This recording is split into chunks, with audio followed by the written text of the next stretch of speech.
सुप्रभात बच्चों, कैसे हैं आप सब। उम्मीद करती हूँ आप सब अच्छे होंगे। तो बच्चों, आज की कक्षा में हम पढ़ने वाले हैं अध्याय नंबर 18, जिसका शीर्षक है नौकर की चाह। तो बच्चों, सबसे पहले हम पढ़ेंगे इस अध्याय का सार। हर व्यक्ति जीवन यापन के लिए एक नौकरी का जुगाड़ करना चाहता है, परंतु जब यह पता चले कि उसे यह नौकरी किसी दूसरे की नौकरी छीन कर दी जा रही है तो क्या वह ऐसा कर पाएगा। पढ़िए। तो इस अध्याय में हमें क्या बताया जा रहा है कि हर व्यक्ति क्या चाहता है, जीवन यापन करने के लिए नौकरी करना चाहता है, जुगाड़ करता है, परंतु जब उसे ये पता चलेगा कि ये जो नौकरी है वो किसी दूसरे नौकरी से छीन कर, किसी की दूसरे की नौकरी की छीन कर उसे वो नौकरी दी जा रही है, तो क्या वो ऐसी नौकरी कर पाएगा। तो ये अध्याय को हमें पढ़कर समझना है। मॉस्को में क्रिसमस एक बहुत बड़ा त्योहार है, इसलिए क्रिसमस से पहले मॉस्को में काम मिलना कठिन होता है। उन दिनों आदमी क्रिसमस का इनाम पाने की आशा में छोटे से छोटे काम भी कर लेता है। इन्हीं दिनों जरासीम अपने गांव से मॉस्को लौट आया, लेकिन 20-21 दिन तक गली गली भटकने पर भी उसे काम नहीं मिला। तो यहाँ पे बच्चों बताया जा रहा है कि मॉस्को में क्रिसमस का जो त्योहार होता है वो बहुत ही बड़ी धूमधाम से मनाया जाता है और बहुत ही बड़ा त्योहार होता है, इसलिए क्रिसमस से पहले मॉस्को में काम मिलना थोड़ा कठिन हो जाता है। तो उन दिनों आदमी क्रिसमस का इनाम पाने की आशा में छोटे मोटे काम भी करने को तैयार हो जाता है। अब जीरासीम अपने गांव से मॉस्को लौट आया, लेकिन 20-21 दिन तक गली गली भटकने पर भी उसे कोई काम नहीं मिला। उसके गांव के कि कई मित्र और संबंधी मॉस्को में नौकरी करते थे। जरासीम उन्हीं में से एक के पास ठहरा हुआ था। वह मॉस्को में बचपन से रहता आया था। पहले वह एक मधुशाला में खाली बोतलें धोने का काम करता था। बाद में वह एक व्यक्ति के यहाँ घरेलू नौकर हो गया।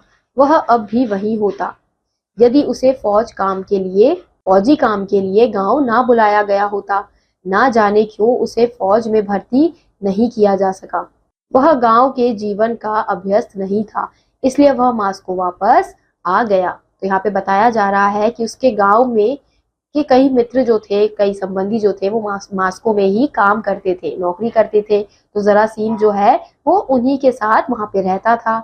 अब वह मॉस्को में बचपन से रहता आया था, लेकिन पहले वह एक मधुशाला में खाली बोतलें धोने का काम करता था। बाद में वह एक व्यक्ति के यहाँ घरेलू नौकर का काम करने लगा।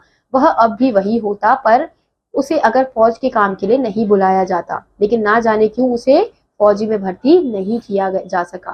फिर वो गांव के जीवन का अभ्यस्त नहीं था, इसलिए वो वापस मॉस्को आ गया। जरासीम का एक मित्र मॉस्को के बाहरी छोर पर एक दयालु व्यापारी शारोप के यहाँ कोचवान था। उसका नाम चैगोर दानिलिक था। एक दिन जरासीम अपने इसी मित्र के पास आया। कोचवान ने उसका स्वागत किया और पूछा, क्या हालचाल है, आजकल क्या कर रहे हो। बहुत बुरा हाल है चैगोर दानिलिक, कई सप्ताह से मैं बेरोजगार हूँ। चैगोर दानिलिक बोला, तुम नए छोकरों के काम करने का ढंग ऐसा है कि जब तक नौकरी करते हैं तब तक तो जैसे बेगार टालते हैं। तभी तो एक बार नौकरी छोड़ने पर दोबारा तुम्हें काम नहीं मिलता। जरासीम उदास मन से बैठा था। वह देख रहा था कि उसका मित्र अनावश्यक रूप से बात को बढ़ा चढ़ाकर कह रहा था। तथापि उसने कहा, सो तो मैं जानता हूँ, पर तुम्हारे जैसे अच्छे आदमी हैं ही कितने दुनिया में। कोई 10-20 चैगोर तो है नहीं। यदि तुम अच्छा काम ना करते होते तो तुम मालिक के यहाँ 12 बरस कैसे गुजारते। फिर चैगोर के मुंह पर मुस्कुराहट फैल गई। उसे अपनी प्रशंसा अच्छी लगी। तभी चैगोर को मालिक ने बुलाया। तनिक ठहरो, मैं अभी आया, कहकर चैगोर चला गया। लौट कर आया तब उसने कहा, अभी आधे घंटे में गाड़ी तैयार करके मालिक को शहर ले जाना है। अच्छा सुनो, यदि तुम चाहो तो मैं मालिक से तुम्हें नौकर रख लेने को कहूँ। तो जो चैगोर है वो उसकी मदद करने की सोचता है। तो वो कहता है कि अगर तुम चाहो तो मैं अपने मालिक से कह सकता हूँ कि वो तुम्हें नौकरी पर रख ले। यदि मेरे लिए कुछ कह सको तो जरूर कहो चैगोर, मैं जीवन भर तुम्हारा कृतज्ञ रहूंगा। तो वो क्या कहता है चैगोर से कि अगर तुम मेरे लिए कुछ कह सकते हो अपने मालिक से तो जरूर कहना, मैं हमेशा जीवन भर के लिए तुम्हारा कृतज्ञ रहूंगा। फिर अच्छा ठीक है, मैं कह दूंगा, कल सवेरे आना। तभी शारोब आ गया और उसके गाड़ी पर बैठते ही घोड़े उड़ चले। शहर में अपना काम निपटाकर जब शारोब घर लौट रहा था, तब चैगोर ने ताड़ लिया कि इस समय वह प्रसन्न मुद्रा में है। बेहद नम्रता से उसने कहा, शारोब फियोडोरिक, मुझ पर कुछ कृपा कीजिएगा। फिर क्या बात है? शारोब ने पूछा। मेरे गांव का एक लड़का यहाँ आया हुआ है, बड़ा ही भला है वह, पर बेचारा बेकार है। आप उसे नौकर रख लीजिए, घर का सारा ऊपरी काम कर दिया करेगा। हम क्या देखते हैं कि वो अपने मालिक से बात कर लेता है।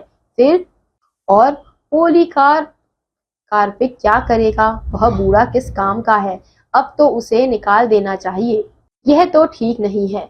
वह मेरे पास कितने लंबे समय से है, अब बुढ़ापे में वह कैसे गुजारा करेगा?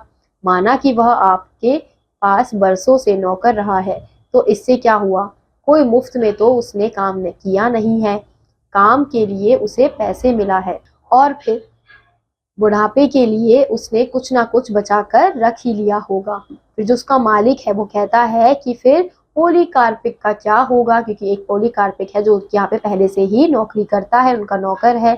तो वो कहता है कि वो तो बूढ़ा है, वो किस काम का है? तो उनका मालिक कहता है कि ये ठीक नहीं है, उसने इतने लंबे समय तक मेरे लिए काम किया है, अब बुढ़ापे का उसका गुजारा फिर कैसे होगा अगर उसे मैंने काम से निकाल दिया तो वो क्या कहता है कि माना कि आपके यहाँ उसने बरसों से काम किया है, लेकिन आपने उसे मुफ्त में तो काम करने के लिए नहीं दिया है, आपने उसको पैसे भी दिए हैं, तो बुढ़ापे के लिए उसने कुछ ना कुछ तो बचा कर रख ही लिया होगा, बचा लिया होगा। कैसे बचा सकता था? कोई अकेला तो है नहीं, वह उसकी पत्नी भी है, कोयला ढोकर, वह भी तो कमा लेती है। आप पोलीकार्पिक और उसकी पत्नी की फिक्र क्यों करते हैं? मैं आपको सच बताऊं, वह बहुत खराब काम करता है। आप उस पर अपना पैसा क्यों बर्बाद कर रहे हैं? वह ठीक समय पर कमरा साफ नहीं करता, रात में ठीक से पहरा नहीं देता।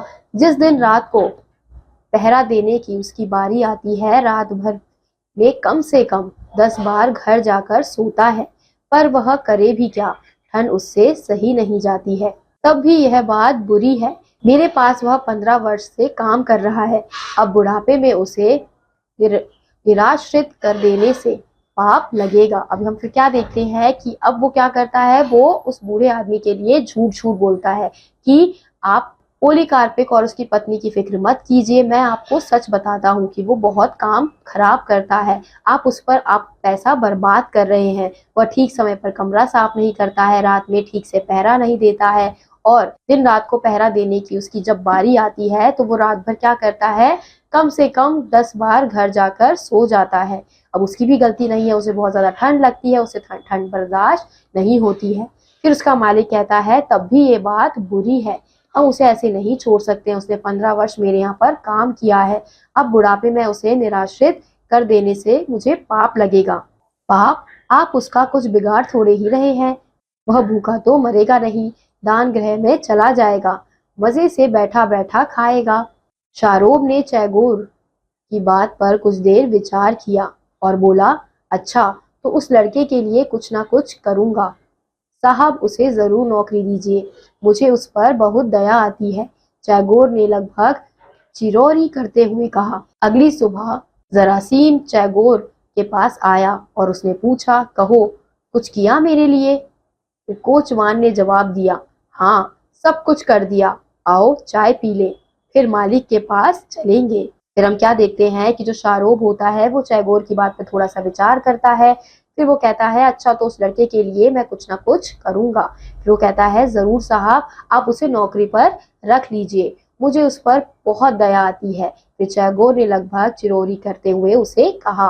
अगली सुबह जरासीम चैगोर के पास आता है और फिर उससे पूछता है कि कहो तुमने कुछ किया मेरे लिए? तो वो कैसा कहता है, कोचवान ने जवाब दिया कि हाँ सब कुछ कर दिया, अब तुम थोड़ा चाय पी लो, फिर उसके बाद मालिक के पास चलेंगे।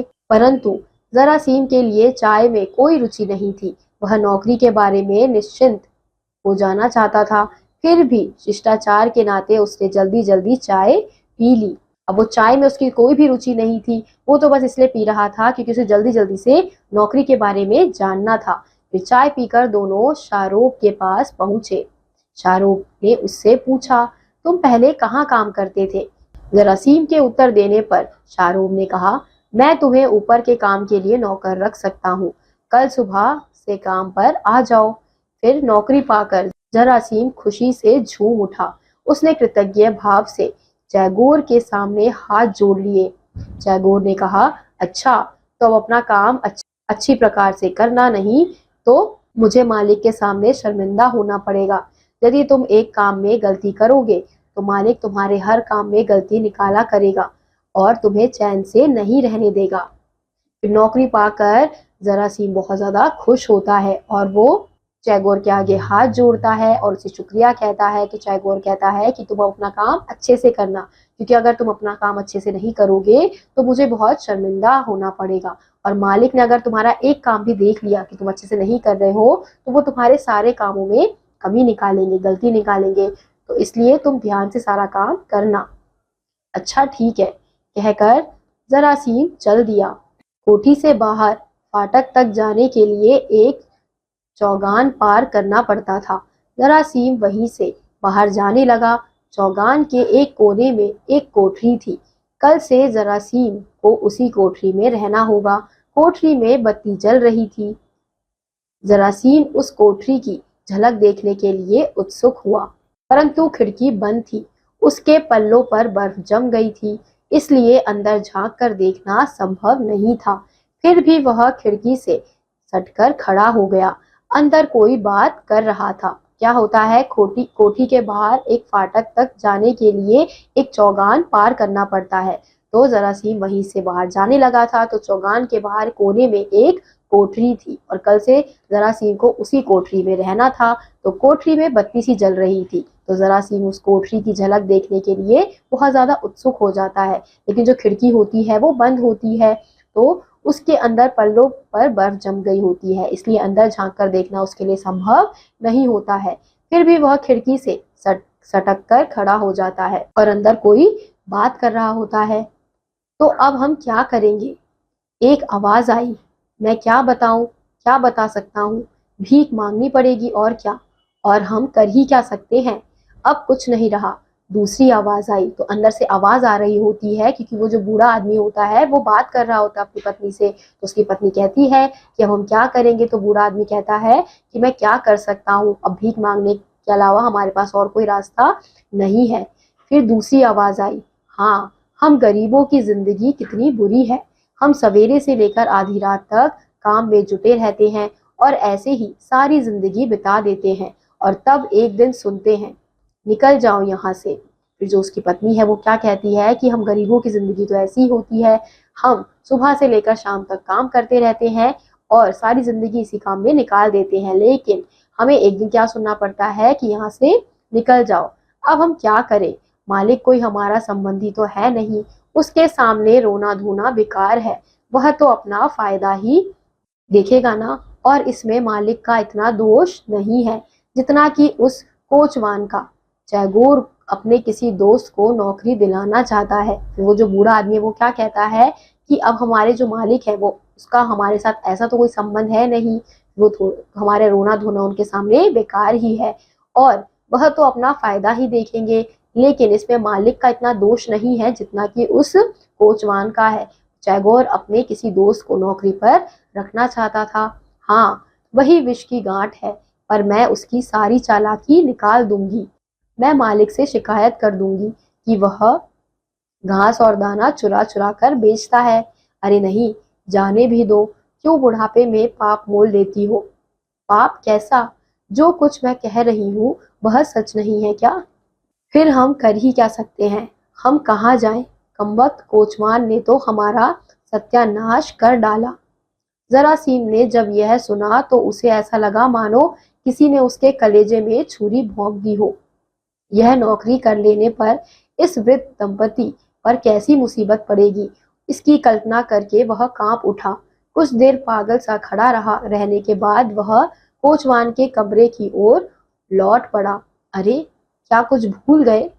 नहीं तो टैगोर दानिलिक, मैं इसलिए लौटा हूँ कि सुनो, मैं तुम्हें बहुत धन्यवाद देता हूँ कि मुझे नौकरी दिलवाई, परंतु मैं यह नौकरी नहीं कर सकता। तो हम अंत में क्या देखते हैं कि वो जरासीम जो है, जब वो उन दोनों की बातें सुनता है, बूढ़े आदमी की और उसकी पत्नी की, तो उसे ऐसा लगता है मानो उसे कलेजे पे किसी ने छुरी भोंक दी हो। उसे नहीं पता होता कि किसी आदमी को निकाल कर उसे रखा जा रहा है। तो इसलिए वो अंत में क्या फैसला लेता है कि मैं ये नौकरी नहीं कर सकता हूँ। इसी के साथ बच्चों आज का यह अध्याय यही समाप्त होता है। उम्मीद करती हूँ आपको यह अध्याय समझ आया होगा। मैं आपसे मिलूंगी अगली कक्षा में। तब तक के लिए आप सभी बच्चे खुश रहिए और पढ़ते रहिए। बाय।